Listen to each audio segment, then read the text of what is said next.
Assalamualaikum warahmatullahi wabarakatuh. Waalaikumsalam warahmatullahi wabarakatuh. Innal hamdalillah nahmaduhu wa nasta'inuhu wa nastaghfiruh wa ashhadu anna Muhammadan 'abduhu wa rasuluh. Ya ayyuhalladzina amanu taqullaha haqqa tuqatih wa la tamutunna illa wa antum muslimun. Ya ayyuhan nasu taqu rabbakumul ladzi khalaqakum min nafsin wahidah wa khalaqa minha zawjaha wa batha minhuma rijalan katsiran wa nisaa'a wattaqullaha alladzi tasaaluna bihi wal arham innallaha kana 'alaikum raqiba. Ya ayyuhalladzina amanu taqullaha wa qulu qawlan sadida yuslih lakum a'malakum wa yaghfir lakum dhunubakum wa man yuti'illaha wa rasulahu faqad faza fawzan 'azima. Amma ba'd. Fa inna asdaqal hadithi kitabullah wa khairal hadi hadi Muhammadin sallallahu alaihi wasallam wa syarral umuri muhdatsatuha wa kullu muhdatsatin bid'atun wa kullu bid'atin dhalalatun wa kullu dhalalatin finnar. Ayyuhal ikhwah, bapak-bapak yang saya muliakan, ibu-ibu yang dirahmati oleh Allah Tabarakar Rahman. Besar tak saya sebut gelar, kecil tak saya sebut nama, karena memang belum kenal. Kalau dah kenal bolehlah saya sebut. Di sini banyak terlihat yang sudah putih jenggotnya. Alhamdulillah. Walaupun Nabi sallallahu alaihi wasallam jenggotnya tidak lewat dari 20 helai yang putih, tapi bapak-bapak kami yang sudah putih jenggotnya jangan khawatir. Kerana jenggot yang putih berarti beruban. Nabi sallallahu alaihi wasallam dalam riwayat seperti dicantumkan oleh Al-Imam At-Tirmizi dalam Syama'ilnya, tak lebih dari 20 helai uban yang ada di kepala atau di jenggotnya. Tapi uban untuk umatnya, Pak, antum jangan khawatir. So uban asyaib itu nur cahaya.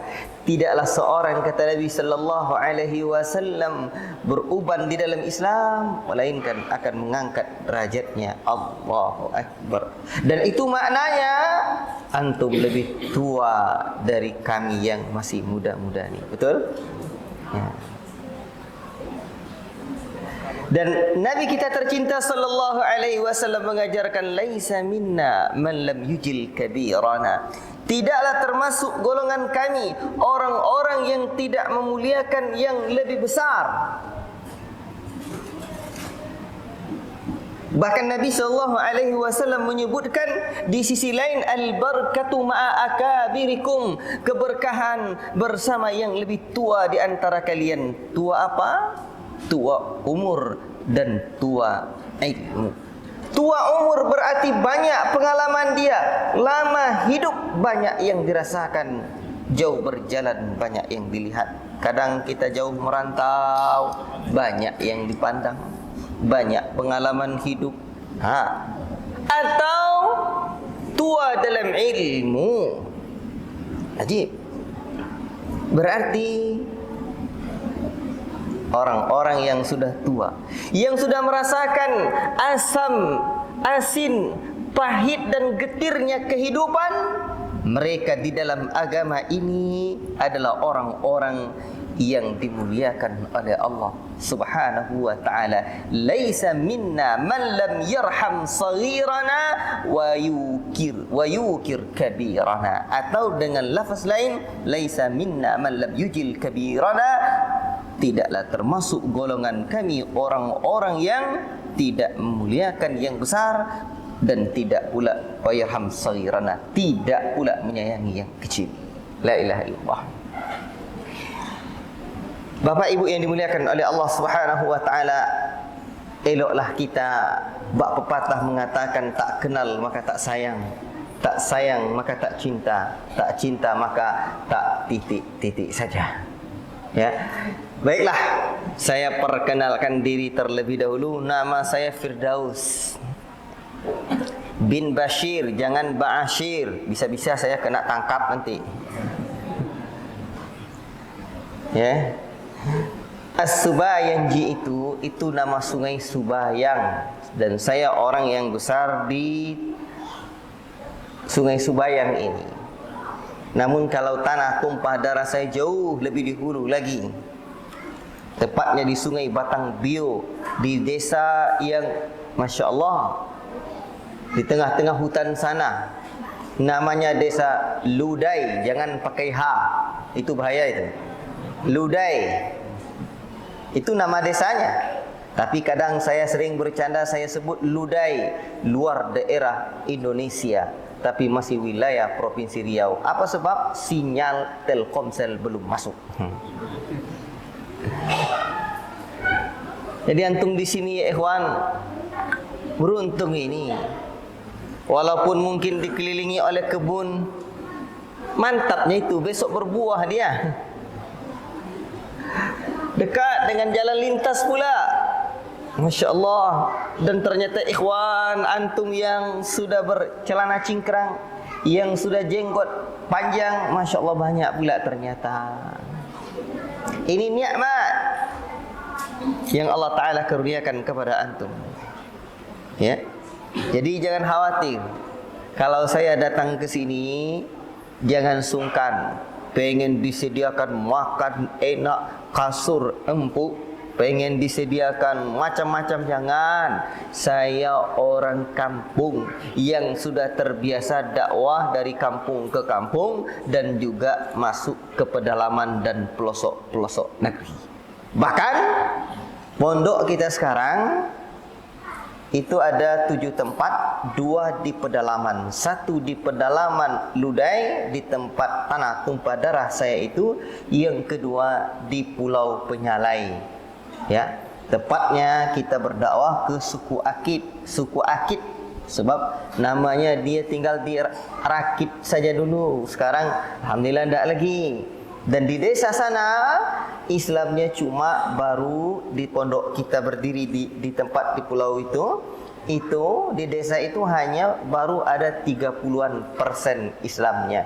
Mulai 2018 saya masuk ke sana, di sanalah terenyuh dan terpukul saya. Manakala saya jumpai Masjid Riyad, lapuk lantainya ketika itu saya temukan tak jauh dari masjid ini, Masjid Papan ini, berdiri gereja permanen. La ilaha illallah. Daerah yang paling ujung saya jumpai namanya Sekiat. Itu ada pemukiman muallaf, dan di sana Allahul Musta'an, di situ saya jumpai ada seorang ibu punya 2 suami. Kalah antum mas dibuatnya. Baru 1 ya. Nah, dia punya 2 suami. Jangankan beda kamar, rumahnya pun tak berdinding, tak mengerti dan tak habis pikir saya bagaimana cara pergaulannya. Tapi suaminya ketika itu, kedua-duanya saya jumpai di rumah itu. Alhamdulillah terakhir saya ke sana, suami pertamanya sudah kokoh Islamnya dan sudah pisah, dan ia tinggalkan istrinya itu, dan istrinya memakai suaminya yang kedua. La ilaha illallah. Itulah kondisi dakwah dan kabar dakwah di pelosok negeri ini ya ikhwan. Dan antum di sini punya masjid, Masya Allah, bagus. Sebentar.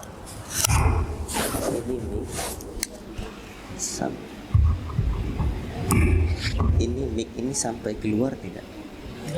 Tidak ya. Hanya di dalam ini. Jadi enggak terdengar sampai ke pondok itu, enggak ya. Jazakallah.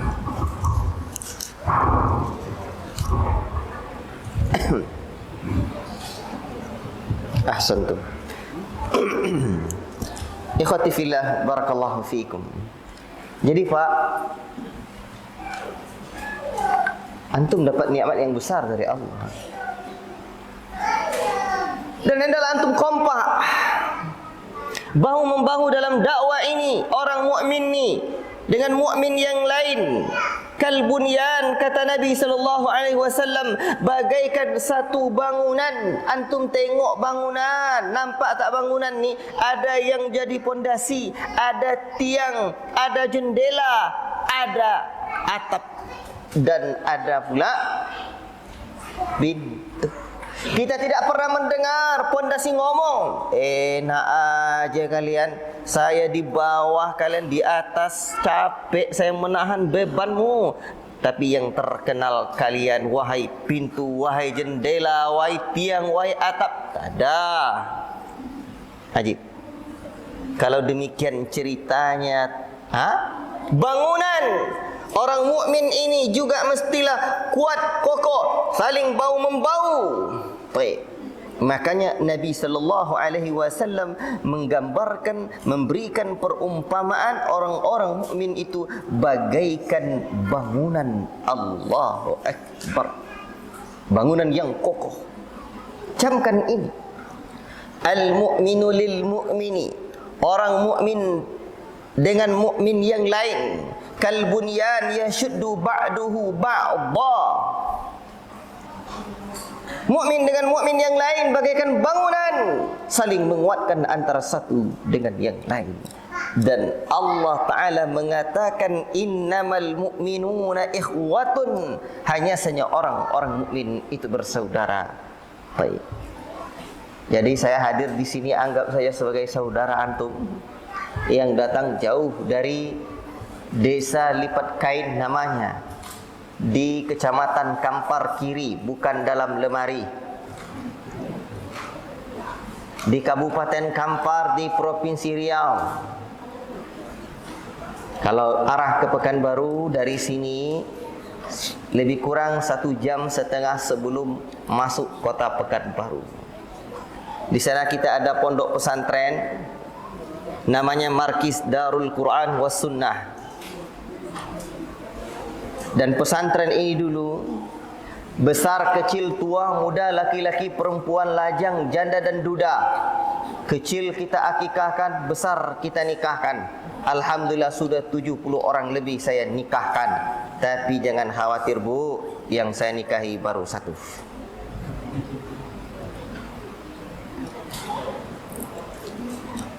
Dan Alhamdulillah ini sudah tahun ke-9, insyaAllah Syawal nanti sudah 9 tahun. Masih konsisten, gratis 100%, alias lebih tepatnya tidak kita pungut bayaran wajib setiap bulannya untuk yang tidak mampu. Dan karena pondok ini dulu bukan hanya yang baik-baik saja di sana, ada yang memang mau menghafal Quran dan belajar agama, tapi ada yang hanya sekedar memperbaiki diri saja, taubat. Telah malang melintang dalam dunia kelam. Bahkan ada yang buronan, bahkan ada yang bunuh orang.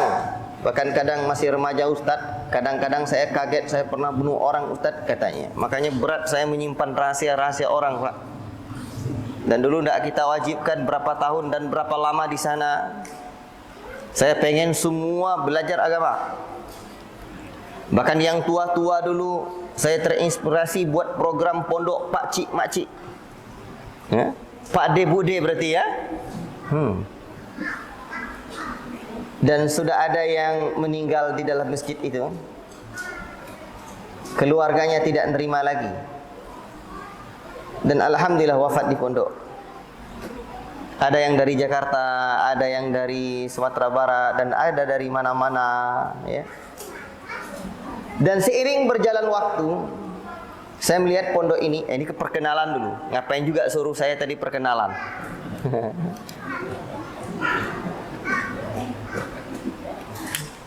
Baik.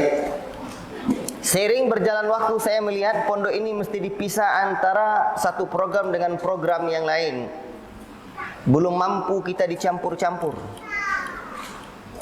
Maka itulah yang membuat pondok ini dipisah-pisah. Sekarang sudah ada 7 tempat.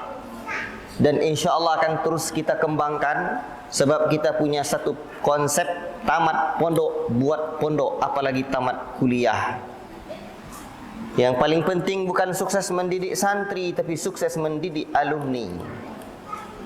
Karena demikian konsepnya, nanti insya Allah akan terus kita kembangkan. Di mana ada santri kita di sana, di situ kita coba kembangkan untuk membuat pondok pesantren. Dan pondok pesantren itu mudah membuatnya. Sepakat dengan saya? Apa payah-payah buat pondok pesantren?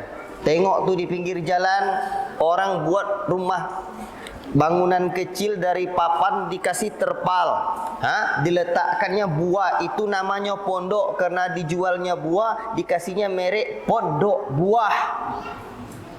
Maka antum nanti kalau ada anak pulang kampung suruh dia buat bangunan 4x6 meter, kalau dia nggak pandai, antum yang bikinin. Buatkan dia bangunan itu 4x6 meter. Itulah cikal bakal dan awal mulanya pondok pesantren kami di sana. Dan masih ada bangunan itu. Itu namanya pondok. Disuruh orang ngapal Quran, itu namanya tahfidz. Kasih merek pondok tahfidz. Selesai. Apa payah? In tansurullah yansurkum wa yusabbit aqdamakum. Jika kamu tolong agama Allah, niscaya akan Allah tolong kamu. Dan pertolongan Allah Pak, cash bukan kredit. Manakala kita berjuang untuk agamanya ini. Tahu kredit? Cash Allah bantu. Tergantung kita sabar tak sabar saja. Majid, barakallahu fiikum. Makanya kita buat program khusus namanya kaderisasi dai kampung dan pedalaman. Nanti belajar, kita tengok siap tidak berdakwah di kampung, nanti kami coba kader dulu untuk berkhidmat ke pedalaman. Maka kami istilahkan lulus di pedalaman, kami kirim gratis belajar ke Yaman. InsyaAllah pulangnya enggak nazir-nazir Pak, enggak kaku-kaku. Ada tempat khusus yang saya bersama saya Muhammad Qasim At-Ta'zi hafizallah ta'ala, salah seorang murid Syekh Mukbil bin Hadi yang fokus memberikan keilmuan dan bimbingan. Dan ini gratis juga. Jadi lulus di pedalaman, tapi kalau tak lulus jangan salahkan saya. Sebab yang paling penting adalah kepribadian, siap tidak berdakwah. Tengok Pak, kalau tentera itu dipanggil sama komandannya, nama dia Budi, Budi siap komandan, padahal masih ngantuk-ngantuk, siap komandan juga dibilangnya. Tapi kadang tamat pondok santri disuruh dakwah sana ya, payah saya Ustaz, saya milih di kota lah Ustaz. Makanya perlu program khusus untuk ditempah agar tangguh.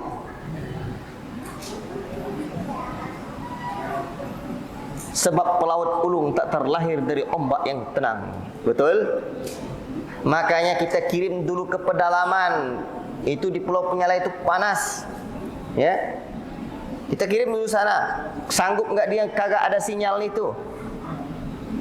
Lulus di pedalaman, kita kirim gratis belajar ke Yaman. Tapi Ustaz, saya enggak mau ke pedalaman. Umur saya sudah mulai lanjut, sudah mulai sudah dewasa lah. Terus kamu mau apa? Mau nikah? Saya punya satu program lagi. Lulus di pedalaman, kami hantar ke pelaminan.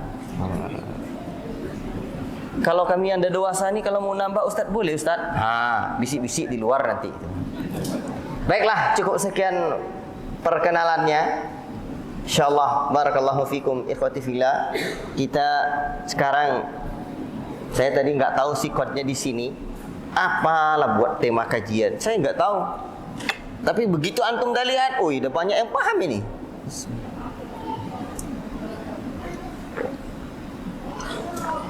Enggak apa-apa. Tema kajian kita juga seputar akhlak. Dan sekarang kita coba lihat bagaimana konsep pendidikan akhlak, dakwah dengan akhlak mulia itu. Karena Nabi sallallahu alaihi wasallam sudah sebutkan. Apa kata Nabi tentang tugas beliau diutus oleh Allah Rabbul Alamin?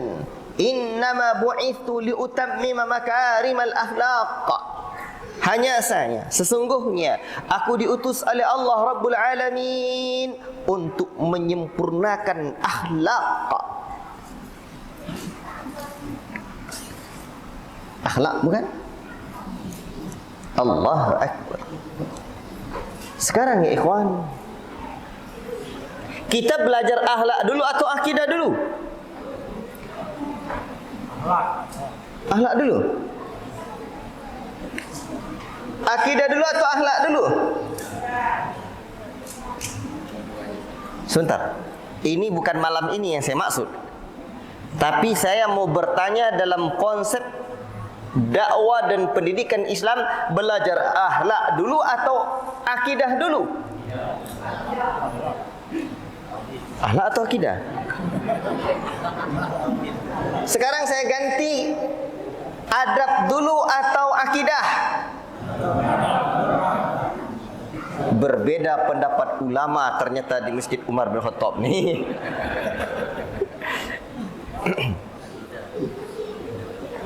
Sekarang begini, bagaimana kalau saya sampaikan perkataan salaf, di mana mereka dahulu seperti Al-Imam Ibn Mubarak, ta'allamtul adab, saya belajar adab 30 aman, selama 30 tahun, dan aku belajar adab 20 tahun. Generasi salafun salih, mereka mendahulukan al-adabu fawqal ilmi, adab sebelum ilmu. Bahkan Umar bin Khattab radhiyallahu taala an menyebutkan ta'addabu thumma ta'allamu, tanamkan adab, ajarkan ilmu. Ali bin Abi Thalib radhiyallahu taala anhu ketika menyebutkan firman Allah Rabbul Alamin di dalam surah At-Tahrim ayat yang ke-6 tentang perintah Allah menyelamatkan diri dan keluarga kita dari siksa neraka. Ya ayyuhalladzina amanu qu anfusakum wa ahlikum nara. Wahai sekalian orang-orang yang beriman, peliharalah dirimu dan keluargamu dari siksa neraka. Apa kata Ali? Addibuhum wa'allimuhum. Ajarkan mereka adab, tanamkan adab, ajarkan mereka ilmu.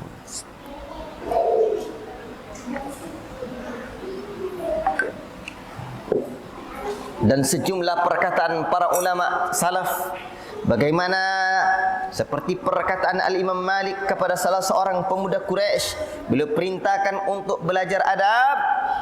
Ta'allamnal adab qabla an tata'allamal ilma. Engkau pelajari adab sebelum engkau mempelajari ilmu. Berarti akidah dulu atau adab dulu? Memang berbeda pendapat ulama. Disinilah saya melihat, berarti tema kajian kita perlu diangkat lagi. Apa judulnya? Coba tengok handphone dia. Apa judul kajian kita malam ini? Enggak. Tengok bacaan yang ada di poster itu.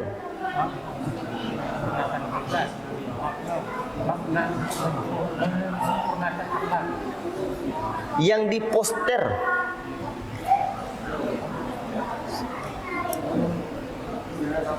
Tengok dulu. Yang di poster, bukan yang di pikiran antum. Pikiran kita ni tidak sama dengan komputer.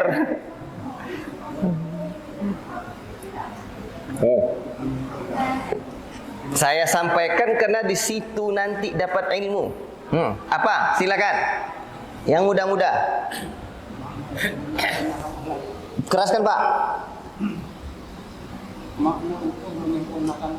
Makna utuh apa pula?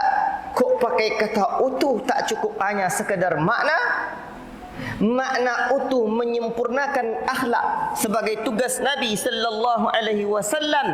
Sebab apa sebab kata utuh ini hadir?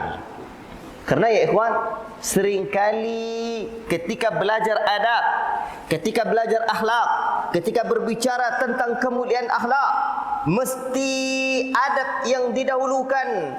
La ilaha illallah, sejumlah dalil-dalil tentang keutamaan adab dan akhlak dijadikan sebagai tamparan untuk orang-orang yang fokus dan peduli tentang akidah dan manhaj.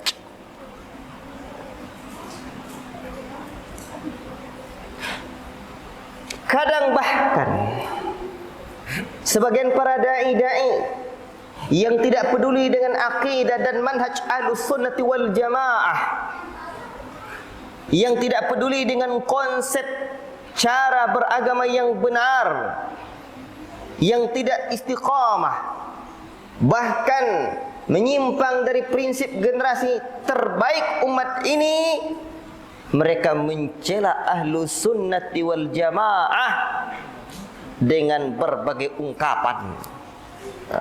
Adab dulu. Pernah saya dengar seorang dai berceramah di YouTube. Kata dia, secara makna dia bercerita, saya ada hadir kajian seorang ustaz, saya kagum dengan dia, penyampaian dia luar biasa, berdalil. Tapi kekaguman saya runtuh manakala dia mengkritik ulama, katanya. Padahal dari cerita dia sendiri, ustaz yang berdalil menyampaikan ilmu dalam ceramahnya itu mengkritik ulama bukan sekedar kritikan yang datang dari dalam dirinya, namun di atas ilmu dari sumber ahli ilmu juga tentunya. Tapi malah yang berkomentar ini mengatakan kurang adab kepada ulama. Dan antum juga akan dapati dalam perjalanan kehidupan bersama sunnah Nabi sallallahu alaihi wasallam ini, ketika kadang kita dengar atau kita sendiri menyampaikan ini pendapat tidak kuat, kamu ini tidak beradab kepada Imam Syafi'i, kamu ini tidak menghormati ulama, itulah orang-orang jenggotan itu kurang adab. Antum terima tidak? Atas nama adab dan akhlak mulia diserang orang-orang yang berpegang teguh di atas akidah dan manhaj yang benar dalam beragama. Antum dapati atau tidak? Tidak ya? Alhamdulillah kalau tidak. Tapi seringkali atas nama adab manhaj dilanggar. Atau jangan pula sampai atas nama manhaj kokoh dalam beragama dilanggar pula tidak beradab dan berakhlak mulia. Maka disinilah perlu kita dudukkan apa sesungguhnya makna dari kalimat Nabi. Tugas beliau diutus oleh Allah Rabbul Alamin sebagai liutammima makarimal akhlaq, untuk menyempurnakan akhlak manusia. Ya ikhwan, barakallahu fikum.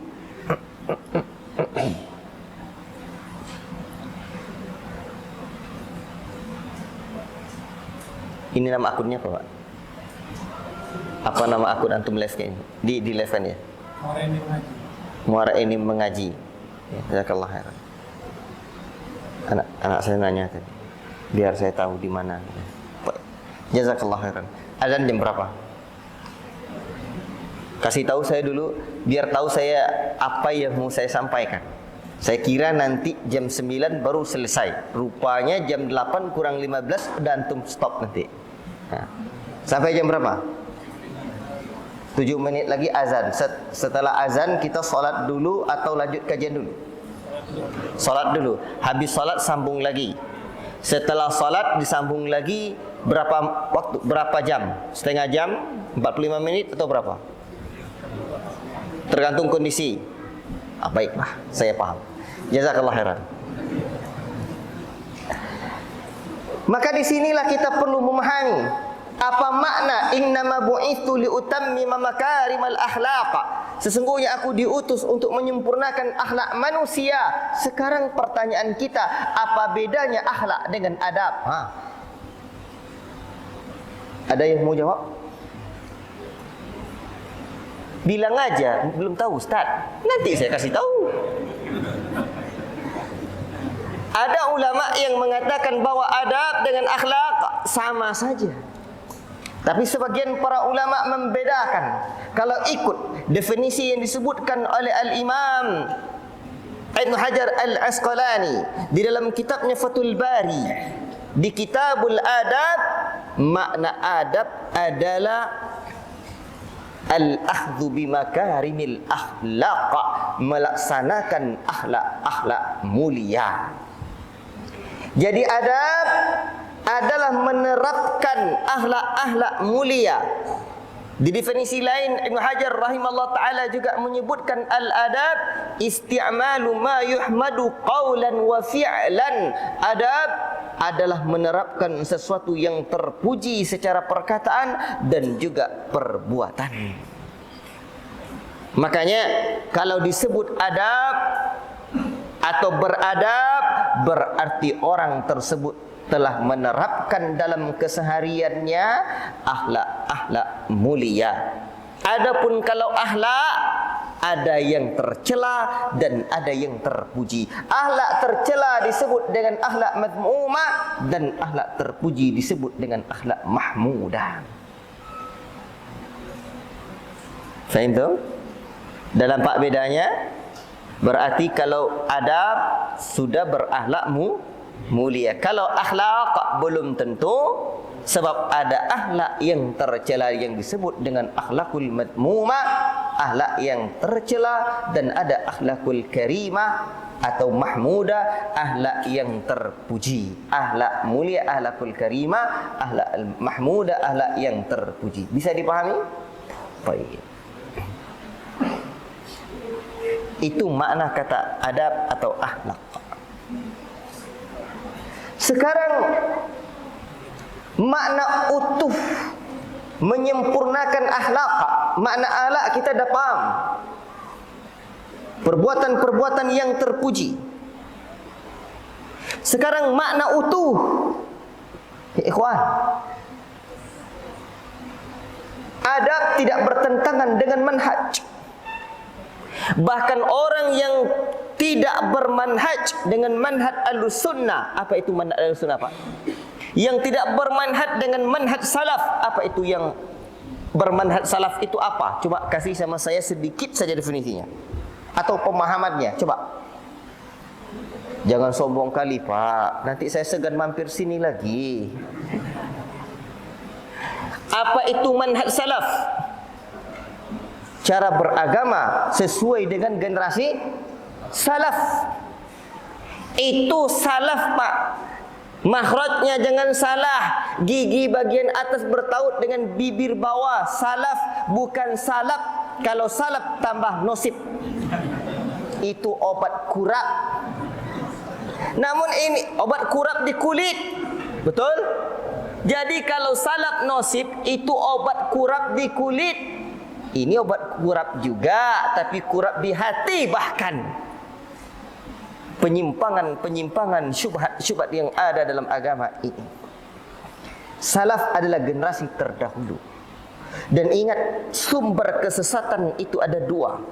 Pertama, berdalil dengan yang bukan dalil. Kedua, salah di dalam memahami dalil. Mana yang bukan dalil? Berdalil dengan pemikiran, akal. Berdalil dengan perasaan, berdalil dengan mimpi, berdalil dengan adat istiadat, berdalil dengan pendapat orang banyak, berdalil dengan kasyaf, berdalil dengan keramat. Tahan bacok. Jangankan tahan bacok, kalau dia pengikut hawa nafsu, tahan petir pun tak boleh diterima ucapannya. Ada orang tahan petir sini, Pak? Yang kedua, sumber penyimpangan dalam agama adalah salah di dalam memahami dalil. Apa penyebab dia salah di dalam memahami dalil? Tidak rujuk, tidak kembali, tidak memahami agama ini berdasarkan pemahaman generasi salaf, generasi terbaik umat ini.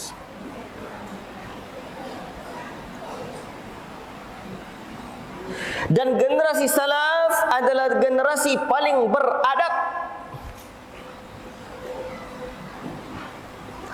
Tentang bermanhaj dengan manhaj salaf, Nabi sudah sebutkan, may ya'ish minkum ba'di fasayara ikhtilafan katsira fa alaikum bi sunnati wa sunnatil khulafa'il mahdiyyin ar-rasyidin al-mahdiyyin. Barang siapa yang nanti berumur panjang sepeninggalanku, maka ia akan dapatkan perbedaan pendapat, perbedaan umatku yang sangat banyak. Maka ketika itu peganglah sunnahku dan sunnah para khulafaku yang mendapat petunjuk. Azan. Barakallahu fiikum. Assalamualaikum warahmatullahi wabarakatuh.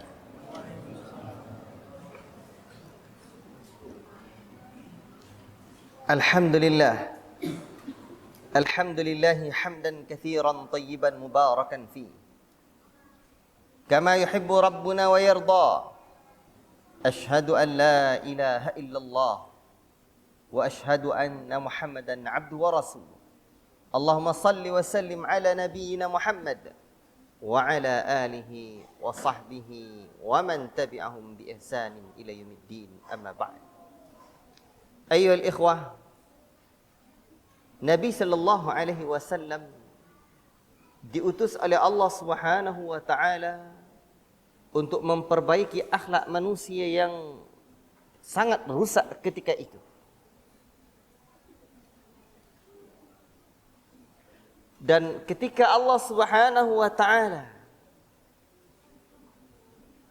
mengutus nabi kita tercinta sallallahu alaihi wasallam, telah terputus dari syariat nabi-nabi sebelumnya.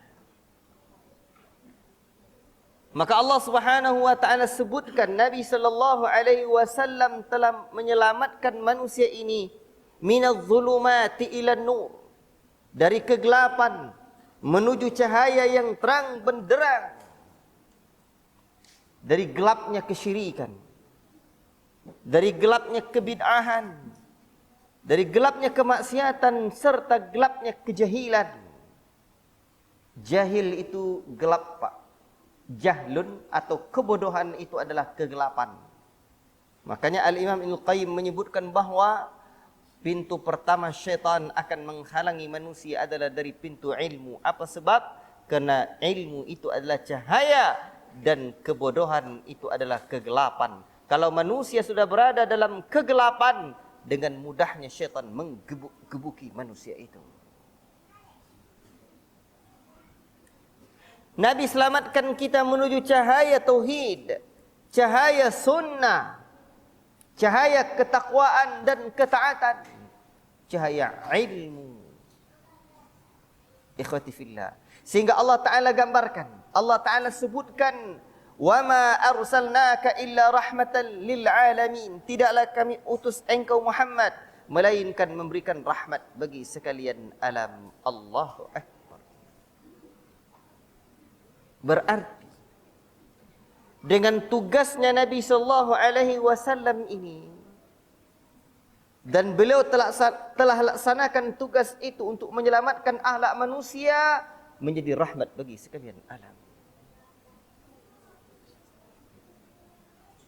Maka siapapun yang bermanhaj dengan manhaj Ahlussunnah, betul-betul mengikuti sunnah, maka ia akan membawa rahmat bagi masyarakat kampungnya.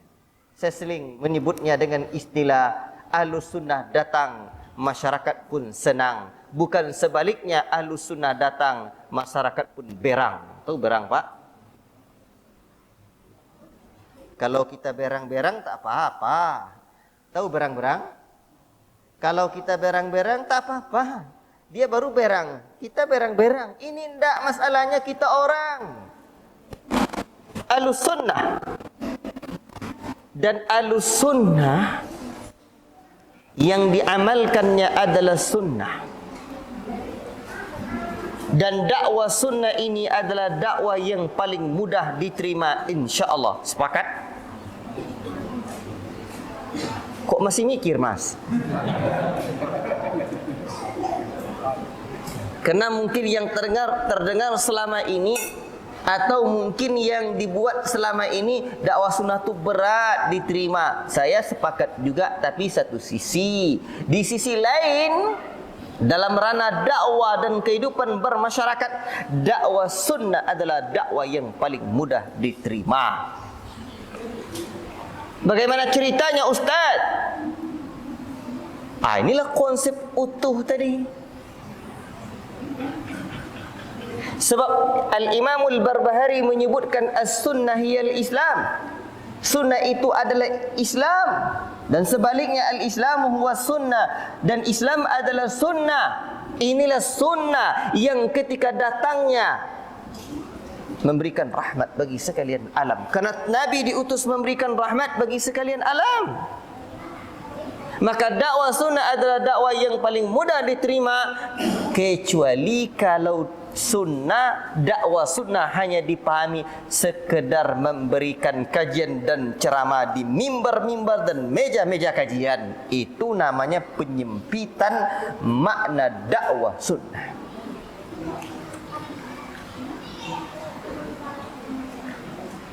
Baik. Sekarang begini, makna utuh. Diutusnya Nabi sallallahu alaihi wasallam untuk menyempurnakan akhlak. Itu betul-betul harus dudukkan dengan baik pemahamannya, sehingga nanti akan tampak kita bahawa dakwah sunnah adalah dakwah yang paling mudah diterima. Dakwah sunnah adalah dakwah yang komprehensif. Dan akhlak mulia bukanlah menyampingkan manhaj dan prinsip dalam beragama ini. Satu-satu. Saya mulai dengan dakwah sunnah tadi. Di antara sunnah adalah tahabbu, saling berbagi hadiahlah kalian, niscaya kalian akan berkasih sayang. Coba Pak, ada orang marah sama kita, kasih hadiah terus, kasih hadiah terus. Sekali, 2 kali, 3 kali, 4 kali. Kasih hadiah terus. Tahabbu, saling berkasih sayanglah kalian. Sunnah enggak itu? Memberi hadiah sunnah enggak?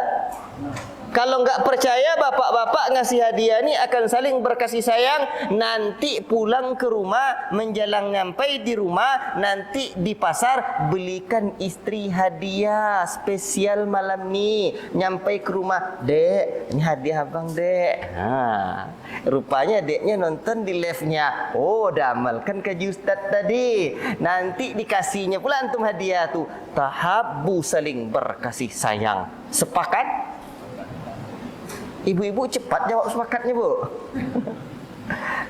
La ilaha illallah. Contoh. Dan memberikan hadiah salah satu akhlak mulia. Maka diutusnya Nabi sallallahu alaihi wasallam untuk menyempurnakan akhlak, bukan sekadar keyakinan yang diajarkan Nabi, bukan sekadar ibadah yang diajarkan Nabi, tapi akhlak mulia. Kalau kita tengok orang mukmin disebut mukmin karena ada iman dalam dirinya. Dan jika dipandang iman itu dari sisi materi, kajiannya ada 3. 1 akidah, 2 ibadah, 3 akhlak atau muamalah. Dan kalau dipandang lagi mukmin atau iman itu dari sisi pembagian kepribadian seseorang manusia itu, maka iman terbagi kepada 3: qaulul qalbi wal lisani wa amalul jawarih. Yazidu bi ta'atir rahman wa yanqusu bil isyan. Iman itu adalah keyakinan di hati, ucapan di lisan, amalan anggota badan, bertambah dengan mentaati Ar-Rahman, berkurang dengan kemaksiatan. Berarti iman ada pada hati, iman ada pada lisan, iman ada pada anggota badan. Berarti akhlak mulia juga iman, ya Ustaz. Betul. Sebab contoh, ni kitab ya ikhwan. Kitab ini judulnya Mawsu'atu Nadratin Na'im fi Makarimi Akhlaqir Rasulil Karim. Dulu saya dapatkan di Maktab Jaliyat Makkah Selatan. Saya dikasih hadiah ketika saya berkunjung ke kantor dakwah Makkah Selatan. 12 jilid. Antum tahu? Disebutkan dalam kitab yang sungguh sangat luar biasa ini.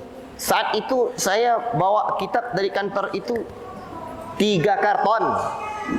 Di pelataran Masjidil Haram, tangan saya cuma 2. Tapi kitab yang saya bawa 3 karton. Tak tahu saya lagi entah di mana yang satu tu pokok bawa.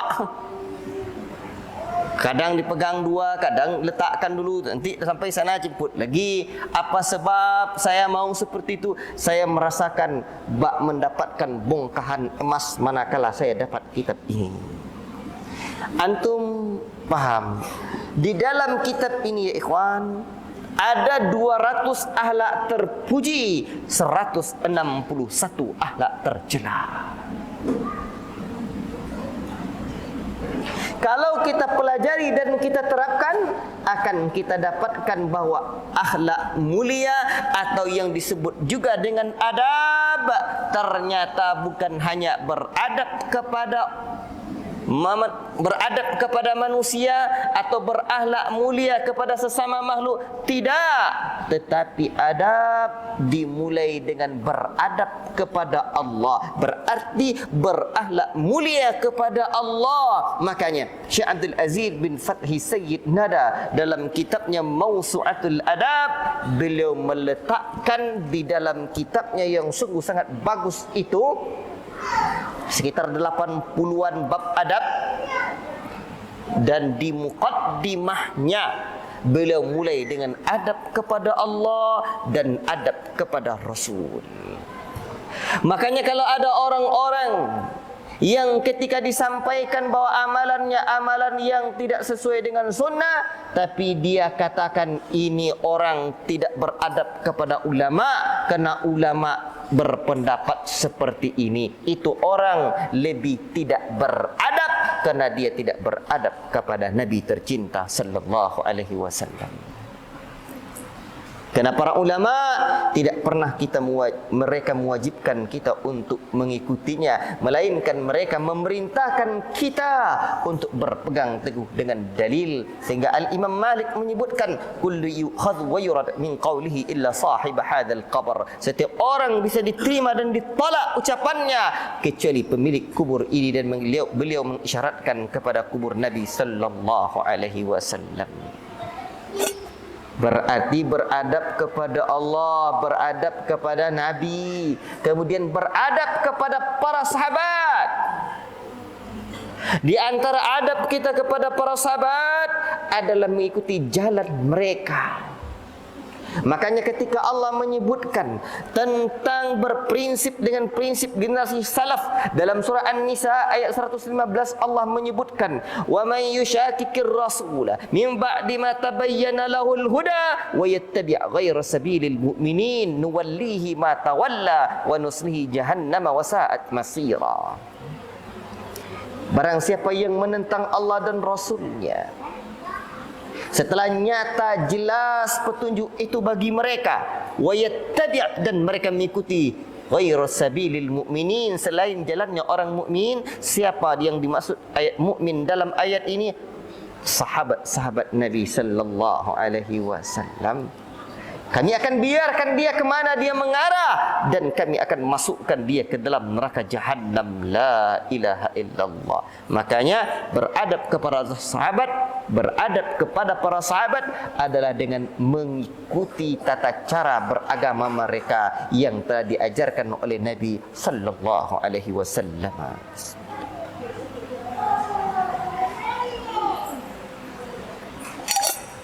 Ajib. Makanya Al-Imam Ibnul Qayyim di dalam kitabnya, seingat saya dalam Madarijus Salikin, saya dah pernah tulis, menyebutkan bahwa makna adab itu apabila dilihat, adab itu ada ad-dini kulluh. Din ini semuanya, seutuhnya. Din ini semuanya adalah adab. Allahu Akbar. Dan para ulama kita telah menyebutkan kepada kita, di antaranya Syekh Muhammad Uwaidah menjabarkan di dalam kitabnya Faslul Khitab fi Zuhdi wal Raqaiq wal Adab. Kata beliau di jilid yang ke-9 halaman 17.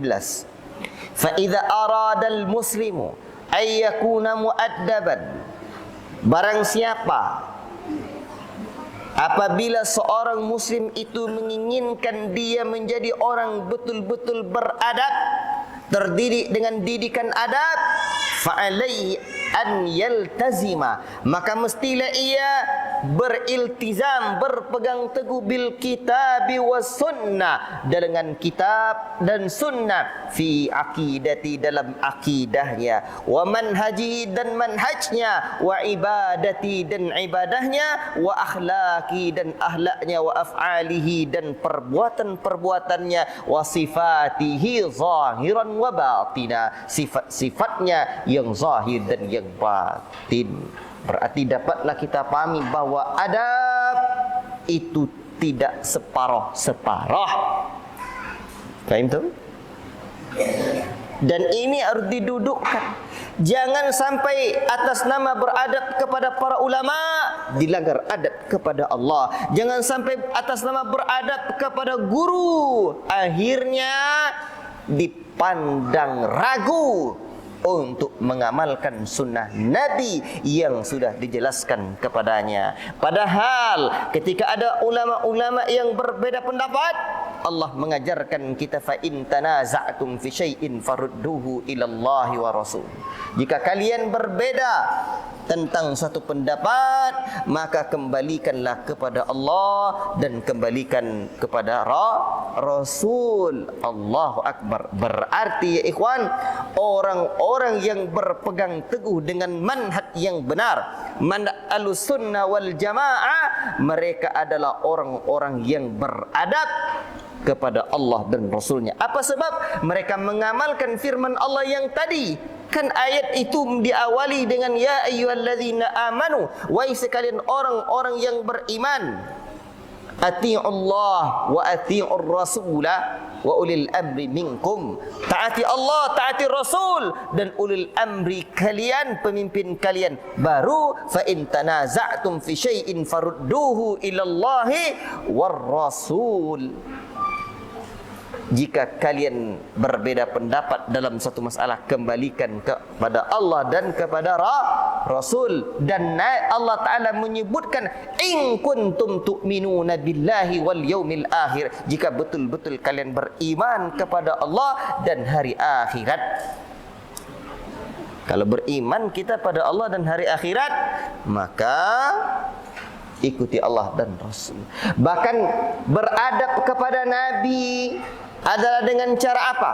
Adab kepada Nabi terbagi kepada 3. 1 adab hati, 2 adab lisan, 3 adab anggota badan. Adab hati kepada Nabi diantaranya mengimani dan meyakini kebenaran Nabi dan risalahnya. Dan di antara adab hati kepada Nabi, mengagungkannya dan mencintainya. Dan adab lisan kepada Nabi, banyak bersalawat kepada beliau, tidak menyanggah ucapan beliau. Adab lisan kepada Nabi, tidak mendahului perkataan beliau dengan ucapan kita. Di antara adab kepada Nabi adalah berzikir, beramal, berdoa dengan zikir-zikir dan amalan yang diajarkan oleh Nabi lafaznya. Dan di antara adab anggota badan kepada Nabi adalah ittiba'un Nabi, mengikuti Nabi sallallahu alaihi wasallam, mengikuti Nabi sallallahu alaihi wasallam. Ya ikhwan, mengikuti Nabi dalam 4 perkara. 1, mengikuti Nabi dalam keyakinan. 2, mengikuti Nabi dalam perkataan. 3, mengikuti Nabi dalam perbuatan. 4, mengikuti Nabi dalam perkara yang ditinggalkan. Mengikuti Nabi dalam perkataan ada 2 pula, mengikuti lafaz makna dari lafaz yang diucapkan Nabi. Kalau perintah, maka intisal, junjung tinggi. Jika itu larangan, ijtinab, jauhi. Jika itu khabar, tasdiq, benarkan. Ini makna dari lafaz yang dikandung, yang terkandung dalam ucapan Nabi. Dan yang kedua, mengikuti Nabi dalam perkataan ini adalah mengamalkan zikir-zikir yang diajarkan Nabi. Kalau zikir itu wajib, doa itu wajib pula diucapkan. Dan apabila zikir itu sunnah, apa makna sunnah, Pak? Dikerjakan berpahala, ditinggalkan rugi. Biasanya kan dikerjakan berpahala, ditinggalkan kan tidak apa-apa. Dikerjakan berpahala, ditinggalkan rugi. Nah, itu makna sunnah. Makanya nanti pulang bilang sama istri, ya, Dek, sunnah, Dek. Dikerjakan berpahala, ditinggalkan abang rugi. Nanti antum enggak dimasainya lagi. Janganlah. Biar jangan kantuk. Baik. Itu mengikuti Nabi dalam perkataan, mengikuti Nabi dalam perbuatan.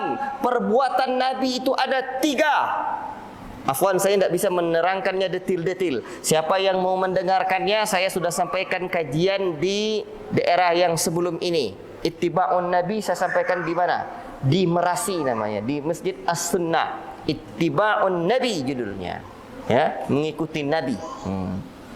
Mengikuti Nabi dalam perbuatan Nabi ada 3. Yang pertama, perbuatan jibiliyahnya Nabi, perbuatan kemanusiaannya Nabi. Seperti tidur, makan, minum, itu perbuatan kemanusiaan Nabi. Maka terkait perbuatan kemanusiaan Nabi ini ada pula bagiannya. Jika ada dalil dan nas yang menjelaskan ada keutamaannya, maka itu kita amalkan. Bahkan jika wajib pula dikerjakan. Seperti apa? Perbuatan Nabi memelihara jenggot. Bahkan Nabi menyuruh waffirul liha, peliharalah jenggotmu. Ini rambut yang tumbuh di dagu. Ada juga rambut yang tumbuh di tempat lain, tapi Nabi tidak suruh untuk dipelihara. Bahkan di antaranya Nabi suruh untuk dicukur atau dihilangkan, bahkan dicabut. Berarti itu wajib. Ada pula yang sunnah, yang dianjurkan perbuatan kemanusiaan Nabi. Seperti apa? Seperti berbaring tidur ke arah kanan. Baik. Dan di antara yang wajib juga tadi makan dengan tangan kanan. Makannya perbuatan kemanusiaan, makan dengan tangan kanannya adalah kewajiban. Baik, ini kaidah yang pertama dalam perbuatan Nabi yang jibiliyah. Apa makna jibiliyah? Perbuatan kemanusiaan. Dan perbuatan jibiliyah yang kedua, apabila tidak ada nas yang menjelaskan bahwa itu wajib atau sunnah, maka kembali kepada hukum asalnya. Apa hukum asal? Boleh saja. Seperti apakah? Para ulama berbeda pendapat tentang hukum sorban, hukum jubah. Dan jika diikuti pendapat ulama kalangan muhakkikin yang mengatakan bahawa sorban adalah perbuatan kemanusiaan Nabi. Sebab Nabi SAW zamannya memakai jubah, maka Nabi pun pakai jubah. Nabi SAW di zamannya pakai sorban. Nabi, karena apa? Karena kaumnya pakai sorban. Dan mereka memakai sorban karena memang mereka berada di padang pasir, kadang larut malam atau kemalaman di jalan dalam perdagangan mereka. Agar menghilangkan dingin, mereka pakai selimut, sorbannya besar-besar. Itu kain bisa dipakai, atau untuk menghalangi debu yang akan berterbangan. Namun Ustaz, saya nak pakai jubah juga, saya nak pakai sorban juga, bolehlah. Namun antum tidak mendapatkan pahala karena zat sorbannya, namun hanya dapat pahala karena kecintaan kepada Nabi. Saya sayang sama Nabi. Nabi dulu pakai sorban, saya nak pakai sorban pula. Dapat pahala antum. Kita karena sayangnya itu, bukan karena sorbannya. Demikian pula pakai jubah. Jubah ini terjadi khilaf di kalangan para ulama. Kalau diikuti pendapat yang ini memandang hanya perbuatan pakaian kemanusiaan, maka ini tidak ada nas yang menganjurkannya, dan yang dianjurkannya itu putih. Kembali hukum asalnya, boleh-boleh saja, maka boleh saja pakai baju batik. Bahkan Syekh Abdul Razak dalam syarah Asy-Syama'il Imam At-Tirmidzi banyak pakai Nabi itu, jadi boleh-boleh saja selama tidak ada larangan dan menutup aurat. Tayyib. Namun saya sayang sama Nabi. Nabi dulu pakai jubah, saya nak pakai jubah juga. Antum dapatkan pahala karena sayangnya, bukan karena jubahnya. Bisa dipahami?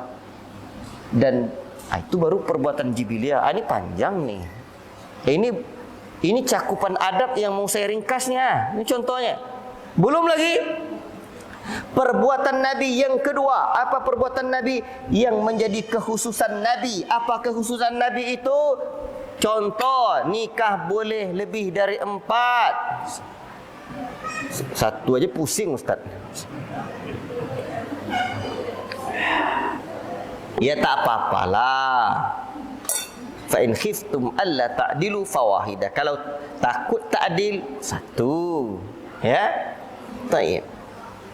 Namun jangan seperti orang yang ada preman saya jumpai, Ustaz. Kata dia, awak ikut cara Nabi katanya. Nabi kan banyak istrinya, dia banyak pula istrinya. Tak terhitung lagi dah belas-belasan istri dia.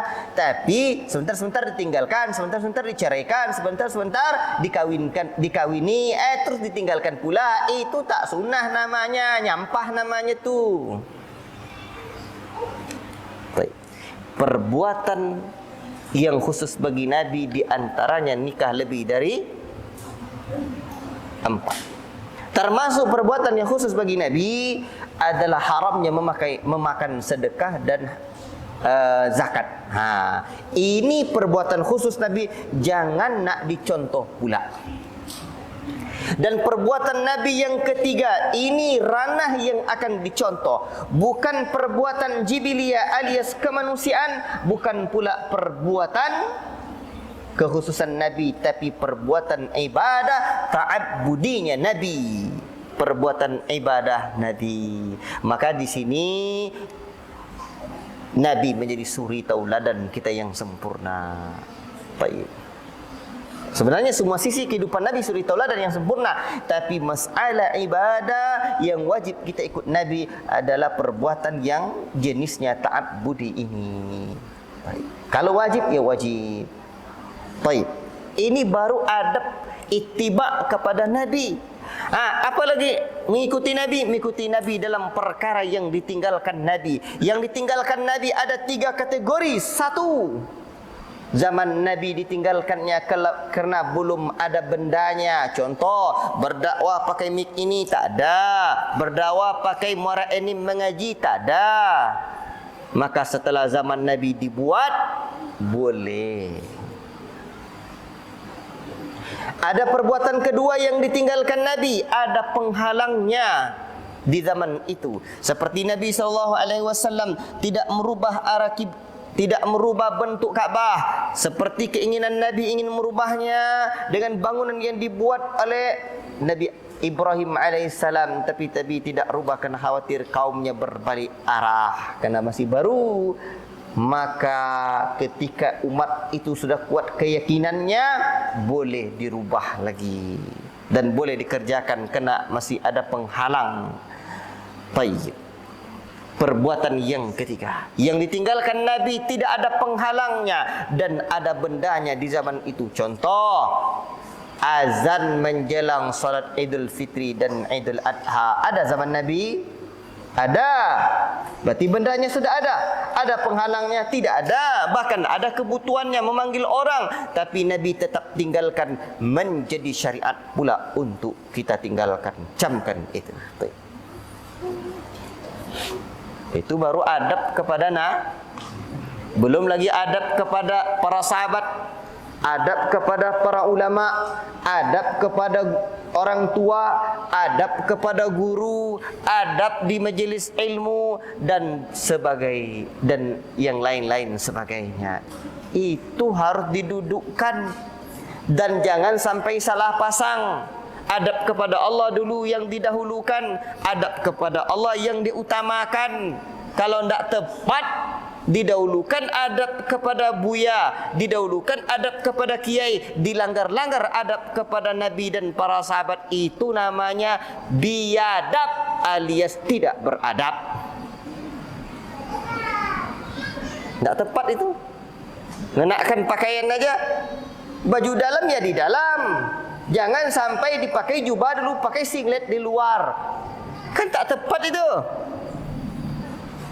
Tak tepat urutannya. Jadi beginilah makna utuh menyempurnakan akhlak itu. Berakhlak pada Allah, berakhlak pada Nabi. Ajib. Masya Allah. Ikhwati fillah, barakallahu fikum. Ya ikhwan, kalau kita tengok kitab seperti kitab Nadratun Naim ini, Allahu Akbar, memang betul-betul luas dan utuh makna adab dan akhlak ini. Allahu Akbar. Maka untuk itu, entar ini dah 8:30 rupanya. 5 minit lagi ya. Sepakat? Berapa minit lagi?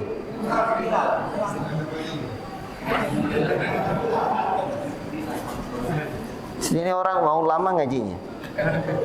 Saya beberapa kali ngaji di kota, sebentar ya, udah habis waktu Ustaz katanya. Allahul musta'an. Alhamdulillah ya. Baik, ikhwati fillah, sahabat-sahabat yang saya cintai karena Allah Subhanahu wa taala. Sebentar dulu. Ini besok ngajinya jadinya di mana? Di sini atau di masjid sebelah? Ada pengurusnya sini? Di sana jadi ngajinya. Sepakat? Baik. Ada pengurusnya sini? Mana? Itu dia.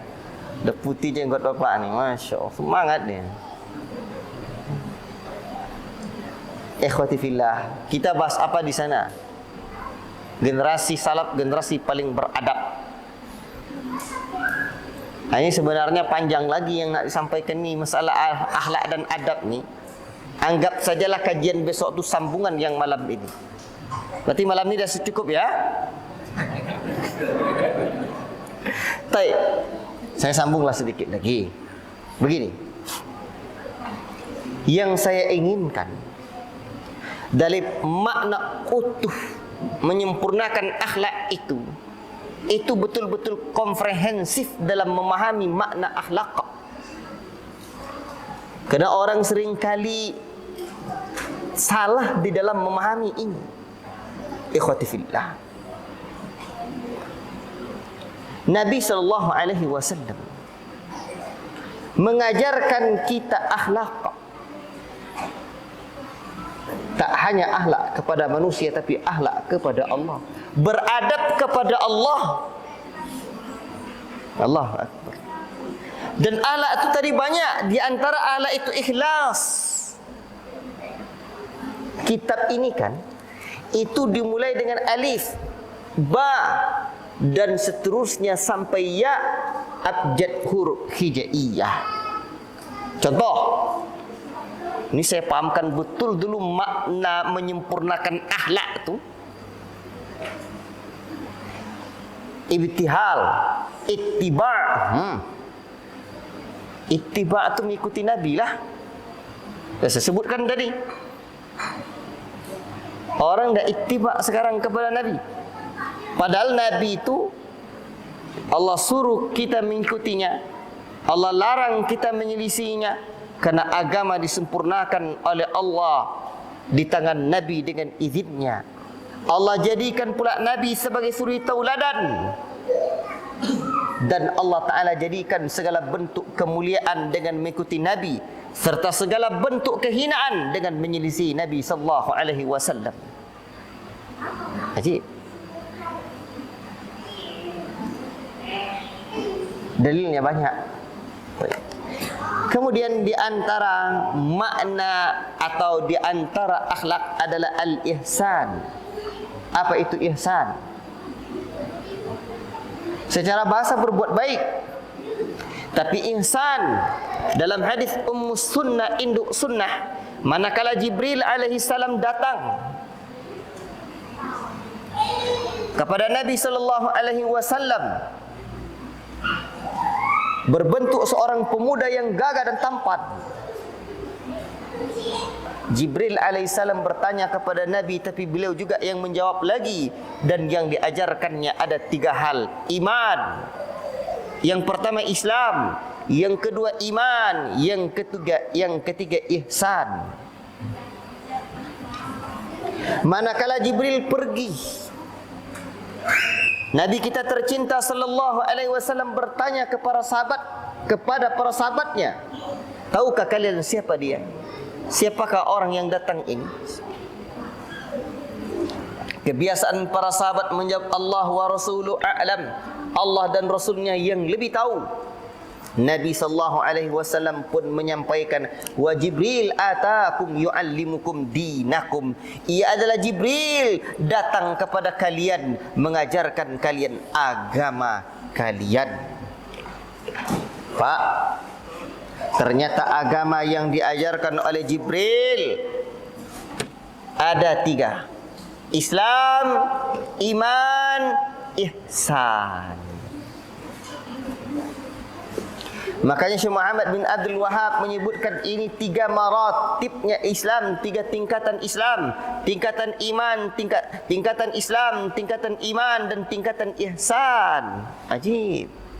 Kalau tadi Al-Imam Ibnul Qayyim menyebutkan adab itu ad-din kullah, din ini semuanya, itulah adab, itulah akhlak.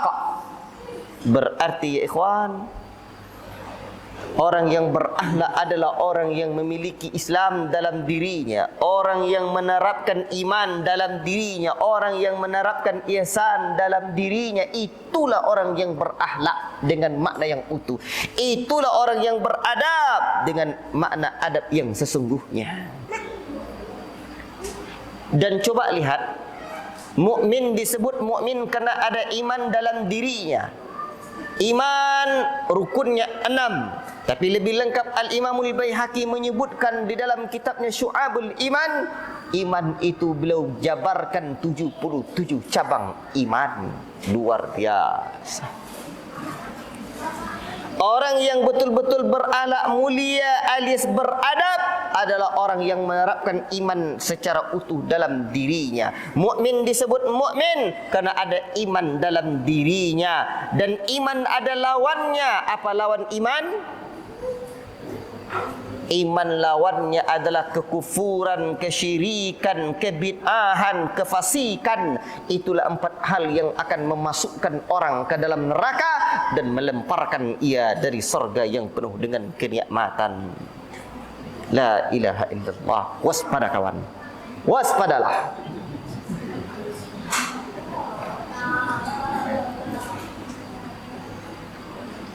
Makanya pembahasan orang-orang yang bermanhaj dengan manhaj Ahlussunnah utuh, mereka lah orang yang beradab sesungguhnya. Karena sejatinya, cobalah lihat, mereka orang yang sibuk dengan ilmu. Bahkan ciri-ciri dakwah Ahlussunnah ada 2 hal. Pertama, berdakwah di atas ilmu. 2, berdakwah kepada tauhid. Karena Ahlussunnah yang diamalkannya adalah sunnah itu sendiri, bukan bid'ah hasanah. Makanya disebutlah mereka Ahlussunnah dengan nama Ahlussunnah, sebab amalannya sunnah, berbeda dengan ahlul bid'ah. Amalannya bid'ah hasanah, tapi mengklaim nama mereka tetap Ahlus Sunnah wal Jamaah. Mereka mengamalkan bid'ah hasanah tapi tetap menamakan kelompoknya dengan Ahlus Sunnah wal Jamaah. Itu namanya tidak konsekuen. Sering saya sampaikan, itu seharusnya dia buat nama karena amalannya bid'ah hasanah, maka buatlah namanya dengan Ahlul Bid'atil Hasanah. Baik. Sepakat? Itu ya. Cepat sepakatnya kalau bab-bab ini. Orang mukmin adalah orang yang selamat dari kekufuran, kesyirikan, kemunafikan, kebid'ahan, kefasikan. Kekufuran. Apa makna kufur? Berapa macam kufur? Tengoklah di kitab-kitab Ahlussunnah dan di kajian-kajian Ahlussunnah, itu yang dijabarkan. Syirik, ada bagian-bagian syirik itu. Munafik, bahkan ada sebagian para ulama menulis kitab 49 tanda-tanda munafik kok. Orang Islam itu bukan sekadar mengkaji rukun Islam, tapi juga mengkaji nawaqidul Islam, pembatal keislaman. Dan pembatal keislaman disebutkan oleh Syekh Muhammad bin Abdul Wahab ada berapa? 10. Orang yang menerapkan inilah orang yang berakhlak mulia. Orang yang menerapkan inilah dalam kehidupannya orang yang beradab.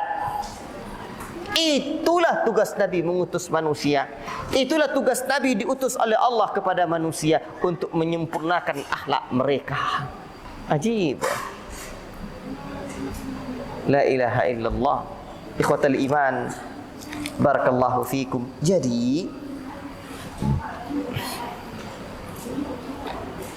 orang yang mengamalkan sunnah dan menjauhi dirinya dari bid'ah adalah orang yang berakhlak mulia kepada Nabi. Sebab Allah sendiri menyebutkan, la tuqaddimu baina yadayillahi wa rasulih. Jangan kalian mendahului Allah dan Rasulnya. Maknanya, kata Al-Imam Al-Qayyim, adalah aku kerjakan ini kerana Allah dan Rasulnya mengatakan begini. Aku sampaikan begini, ucapkan begini kerana Allah dan Rasulnya mengerjakan begini. Kalau tidak ada Allah dan Rasul menyampaikan, menerapkan, dia tak kerjakan, dia tak buat, dia tak sampaikan. Orang yang beradab kepada Nabi adalah orang yang tidak mendahului Nabi. La ilaha illallah. Ikhwatal iman, barakallahu fikum. Jadi adab itu luas, akhlak mulia itu luas. Makanya generasi salaf adalah generasi paling beradab. Dan seharusnya ikhwan salafiyin adalah orang yang paling beradab, orang yang paling berakhlak mulia. Tapi Ustaz, akhlak mulia itu kan yang terutama kan akhlak mulia kepada manusia. Siapa bilang? Pada Allah dulu. Namun Ahlussunnah tentu tidak akan mengenyampingkan itu. Jangan pula atas nama manhaj dilanggar adat, sehingga tak peduli dengan kehidupan bermasyarakat, kiri kanan tak peduli. Nabi sallallahu alaihi wasallam pernah menyebutkan dalam hadis riwayat Abu Hurairah radhiyallahu taala anhu, man ya'khudhu anni haula'il kalimat faya'mal bihinna aw yu'allimuhunna man lam ya'mal bihinna. Barang siapa yang mengambil kalimat-kalimat ini dariku, lalu dia amalkan amalan yang ada dalam 5 hal ini, sebab ada 5 yang kita sampaikan tadi, atau mengajarkannya kepada orang-orang yang belum mengamalkannya, siapa yang akan mengambil ini, kata Nabi? Siapa? Maka Abu Hurairah menjawab, fakultu ana ya Rasulullah. Aku menjawab, saya ya Rasulullah. Lalu Rasul pun memegang tanganku, kata Abu Hurairah. Nabi SAW sebutkan 5 perkara. Ittaqil maharim, takutlah kalian berbuat perkara-perkara yang haram. Takun a'badan nas, kalian akan menjadi hamba yang paling menghambakan dirinya di antara manusia ini kepada Allah. Wa arda bima qasama Allah, dan ridolah kamu dengan karunia yang telah ditetapkan Allah berupa rizki yang Allah bagikan. Takun a'nan nas, niscaya kamu akan menjadi orang yang paling kaya di antara manusia ini. Wa ahsin ila jarik, takun mu'minan, Berbuat baiklah kamu kepada tetanggamu, niscaya kamu akan menjadi seorang mukmin sejati. Wa ahib lin-nasi ma tuhibbu li nafsika takun musliman, dan cintailah olehmu manusia sebagaimana manusia lain, sebagaimana kamu mencintai dirimu sendiri, niscaya kamu akan menjadi seorang muslim sejati. Wala tukthir daik, dan jangan banyak tertawa, fa inna kathratad daik tumitul qalba, karena sesungguhnya banyak tertawa mematikan hati. Ini contoh pilar akhlak mulia. Apa saja? Tinggalkan yang haram. Kita menjadi hamba manusia yang paling menghambakan diri kepada Allah. Qanaah, ridha dengan ketetapan Allah. Berbuat baik kepada tetangga, berbuat baik kepada manusia lain. Bahkan di riwayat lain Nabi menyebutkan, la yu'minu ahadukum hatta yuhibba li akhihi ma yuhibbu li nafsi. Tidak sempurna iman salah seorang kalian sampai dia mencintai saudaranya sebagaimana ia mencintai dirinya sendiri. Kewajiban kita mencintai saudara kita. Kita cinta rumah mega, bangunan bertingkat, kita berikan pula kepada saudara-saudara kita yang lain dari urusan-urusan dunia ni. Ini tidak wajib. Ini tidak diutamakan, kecuali dia memang pada hal dan kondisi sangat membutuhkan. Tapi yang wajib adalah perkara akhirat. Kita mencintai sunnah, bukan? Ya. Kalau kita cinta sunnah pada diri kita ini wujud dan ada sejak dari hati, lisan, anggota badan kita, cintai saudara kita sebagaimana kita mencintai sunnah ini. Maka ingat-ingatlah kawan lama kita, karib kerabat, andai talan, siapa lagi manusia-manusia ni, upayakan menghantarkan sunnah ini pada diri mereka pula. Cerita dengan baik. Assalamualaikum kawan, Masya Allah saya kangen kali sama kamu. Kamu tak pula lagi ingat-ingat saya mentang-mentang saya dah berjenggot. Janganlah lupakan saya. Ajak dia makan. Ayolah sama makan kita dulu. Ini ada restoran baru tempat saya. Yuk. Oh, kekak katanya. Makan sana. Terus nanti cerita-cerita. Alhamdulillah lah mas, Kang, Kak, saya sejak berjenggot-jenggot kayak gini, penampilan saya memang agak berubah sikit kan. Makanya wajar aja orang bilang saya sesat. Daripada dia nyebut kita sesat, lebih elok kita sebut leli duluan kita. Makanya wajar orang bilang kita sesat, saya sesat. Tapi alhamdulillah kawanku, alhamdulillah mas, dek, sahabat setiaku, konco dia, sejak saya mengamalkan seperti ini, saya makin bahagia, Masya Allah. Saya tidak mau lagi rasanya meninggalkan solat. Mau nangis saya rasanya kalau tertinggal solat saya. Dan paling hebatnya dek, yang paling hebatnya kawan, yang paling hebatnya sahabatku, di rumah saya dengan isi makin adem ayem, makin cintrong terus. Saya makin terasa seperti pengantin baru dengan istri saya. Mikir dia tuh, saya makin jelek istri saya di rumah terasa, makin kacau, makin risau, makin apa lagi, galau. Itu penyakit au zaman now namanya. Galau, risau, kacau.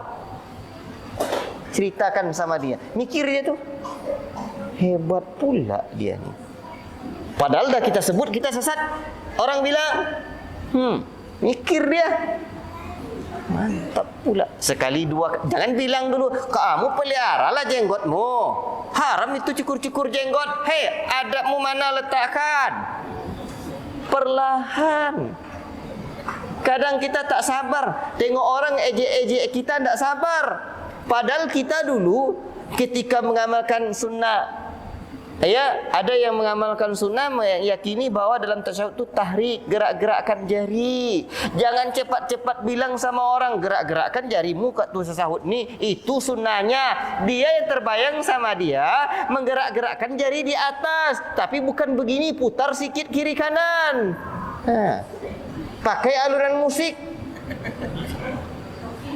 Ikhwan, lihat saudara itu pandang dengan penuh cinta. Pandang dengan penuh cinta. Bukankah dia saudara kita? Allah ajarkan kita innamal mu'minuna ikhwatun. Sesungguhnya orang-orang beriman itu bersaudara. Dia saudara kita, tapi kalau dia salah kita betulkan dengan bijak dan hikmah. Makanya tadi malam kajian saya menghantarkan dakwah sunnah dengan hikmah di Merasi sana. Hikmah itu apa? Dilakukan perkara yang tepat dengan cara yang tepat pada waktu yang tepat. Itu hikmah itu. Dan hikmah hendaklah baru didapatkan hikmah dilandasi dengan ilmu. 2, dilandasi dengan bijaksana. 3, dilandasi dengan sifat yang tidak tergesa-gesa. Kadang kita tidak sabar. Tidak sabar. Dan tidak sadar. Orang tidak sabar tu seringkali tidak sadar. Padahal dia lebih parah dari si fulan yang dia dakwahinya tu. Tak ingat dia lagi. Alhamdulillah sekarang dia gerak-gerakkan jari waktu tasawuf. Dia kawannya dulu tu lebih parah gerak-gerakkan jari di tempat-tempat gelap tu. Di bioskop.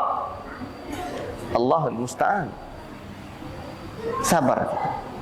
Dan pandang saudara kita dengan pandangan sebagai saudara. Kalau dia salah, ya salah. Jangan betulkan pula yang salah tu. Tapi bijak, tidak tergesa-gesa. Itulah hikmah. Di atas ilmu, bukan semangat saja. Dekati. Makanya dakwah itu tidak semerta-merta hajar saja, boikot, jauhin. Tak. Taklif, pendekatan. Tapi pendekatan wajib dengan kaedah memberikan nasihat. Perlahan-lahan, Pak. Bukan karena Allah Ta'ala puji Nabi ketika Nabi berlemah lembut kepada manusia. Besok kajian ni yang mau saya kupas insya-Allah dengan ilmu yang terbatas dan waktu yang singkat besok insya-Allah. Ya, bagaimana penerapan akhlak mulia dan adab itu di tengah masyarakat yang majmuk sementara kita Ahlus Sunnah. Ahlus Sunnah ini ada memang sunnah yang diamalkannya, tapi seringkali karena memang tak dapat praktek bagaimana hikmah di lapangan, payah nak balik kampung. Payah.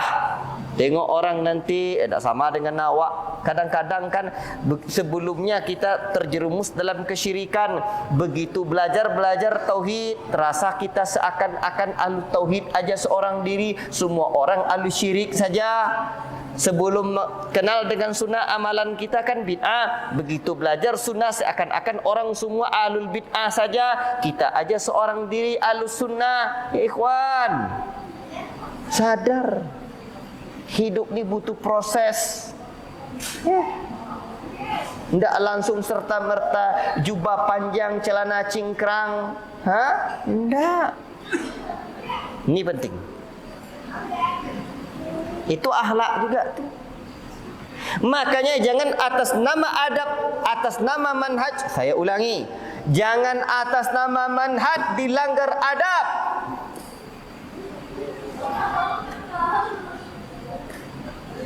Adab dalam memberikan nasihat, adab dalam dakwah, adab dalam bergumul bersama masyarakat, adab di dalam apa?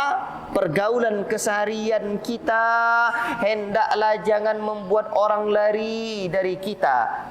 Kalau kasar dan kaku, keras, Pak, orang keras, awak keras pula, tu dinding. Saya sebut contohnya dinding, Pak. Diambil benda keras, dilemparkan ke dinding tu, tap, lanting dia, Pak. Tapi kalau coba benda lunak, begitu dilemparkan, tap, lengket dia di sana.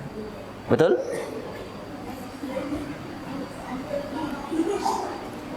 Tapi kadang kita tidak sanggup jumpa dengan masyarakat yang benci ke kita tu, tidak sanggup kita.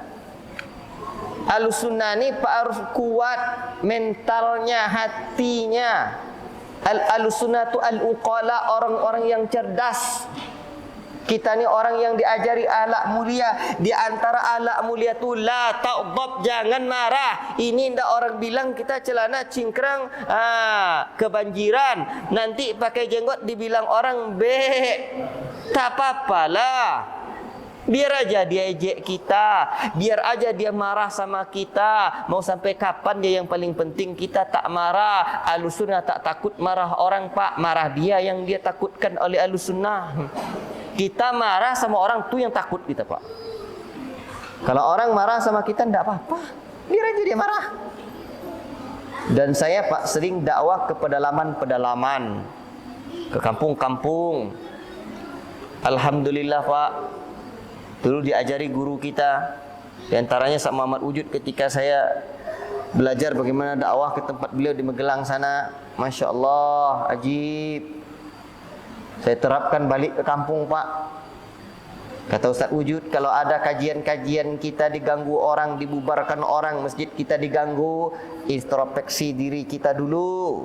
Alhamdulillah sebab saya terapkan ilmu beliau, alhamdulillah di tempat kita di sana ada masjid yang dibuat oleh ibu aku dulu, kemudian diberikan ke masyarakat. Alhamdulillah masyarakat memberikan dan mewakafkan kepada saya atas nama yayasan. Itu Pak kalau kita terapkan ilmu guru-guru kita. Di sidang saya itu di desa, sampaikan. Masya Allah, begitu Pak. Tapi jangan pula atas nama hikmah, atas nama adab, atas nama akhlak dilanggar manhaj. Begitu dah diceritakan, alhamdulillah lah Ustaz sampai sini mau memperhatikan desa ni. Bapak tahu tak ya disebutnya bagaimana perangai-perangai ikhwan salafiyin di sana? La ilaha illallah. Bapak tahu disebutkannya begini, begini, begini. Itulah akhlak tak elok tu. Atas nama adab, atas nama manhaj dilanggar adab, keliru. Atas nama adab jangan pula dicampakkan manhaj. Ini contohnya. Begitu selesai acara, baiklah sekarang kita minta Ustaz Firdaus untuk membacakan doa. Kira-kira gimana Pak? Hei, kita ni mesti cerdas. Kita dia diajar Quran dan Sunnah. Orang belajar Quran Sunnah tu makin cerdas dia. Saya hantam baca doa Pak. Pantang saya kalau disuruh baca doa, tak baca doa, saya baca doa. Baiklah bapak-bapak, kata saya. Sekarang marilah kita baca doa. Karena memang kata Nabi SAW, kalau kita selesai bermajlis, kemudian kita baca doa agar dosa-dosa kita terampuni, maka baca doa kafaratul majlis. Dan nanti ini doa bukan milik orang salafi saja, hadisnya sahih saya sebutkan. Hendaklah mari bapak-bapak ikuti saya. Maka kita baca doa subhanakallahumma wa bihamdika asyhadu an la ilaha illa anta. Ikutinya Pak. Astaghfiruka wa atubu ilaik. Selesai saya baca doa, aman, habis cerita.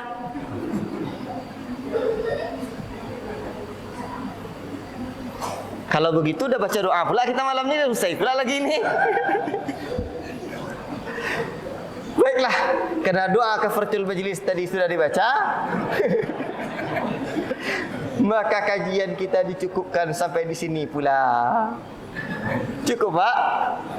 Cukup ya, tapi saya minta waktulah sejenak dulu. Menjelang jam 9 ada 7 menit lagi di jam laptop saya. Lambat jam sini. Ya. La ilaha illallah. Baiklah, ini perjalanan saya karena mungkin besok ada yang tidak hadir. Tadi dah saya kenalkan dengan pondok, ya. Saya sekalian sambil nyari-nyari murid yang bisa dikader dengan dakwah kampung dan pedalaman. Maka kalau ada yang rasanya mau dikader, silakan hubungi saya. Ya, diantar ke sana atau doakan saya bisa buat pondok ke arah-arah sini. Karena target saya dari Lipat Kain lurus sampai ke Jakarta. InsyaAllah nanti Januari ini saya mengurus mengupayakan bagaimana kita buat pondok itu. Namanya Markis. Sana Markis Lipat Kain. Nanti kalau ada di Jakarta, Markis Jakarta pula. Namun saya buat kepanjangannya Markis nih, Markas Ilmu dan Tazkiyah. Karena yang sahihnya kata markas yang paling tepat. Tapi karena di lisan tulab Indonesia yang belajar di Yaman, markis, padahal ini marakis. Marakis itu jamak dari markas. InsyaAllah. Barakallahu fikum. Maka markis jadilah akronim dari Markas Ilmu dan Tazkiyah. Jadi mudah-mudahan terus kita dakwahkan dakwah tauhid ini berkembang terus pondok-pondok, dan untuk buat pondok itu tak payah. Ya, dan saya sebutkan tadi ilmunya. Dan kalau ada yang perlu sama saya, bab apapun silahkan. atau bab nikah menikahkan tadi, juga silakan. Silakan catat 0852 2727 2727 0277. Saya ulangi lagi sebab nanti jangan diminta lagi nomor saya. Payah ngasih nomor tuh. Cukup catat aja. 0852 2727 0277. Selesai ya. Kalau udah dicatat jangan diminta lagi. Mahal belinya. Baik, cukup sekian. Itu nomor dipegang anak saya, tapi nomor anak saya hari-harinya sama saya aja. Kalau nomor yang Ustaz pegang, Ustaz minta sama anak saya atau saya sendiri, kalau apa kirim WA nanti saya kirim sendiri. Sebab saya sering cek handphone itu. Dan nomor handphone yang di WA saya tidak hafal dan kartunya juga sudah hilang. Makanya tidak saya kasih salin nomor itu sebab nanti kalau rusak tablet yang saya pegang tuh Bapak tidak tahu lagi. Kalau nomor yang ini insyaallah masih ada kartunya dan masih aktif. Barakallahu fikum. Wa sallallahu sallama ala nabiyyina Muhammad wa ala alihi wa sahbihi ajma'in. Subhanakallahumma bihamdika asyhadu an la ilaha illa anta astaghfiruka wa atubu ilaik. Wassalamu alaikum warahmatullahi wabarakatuh.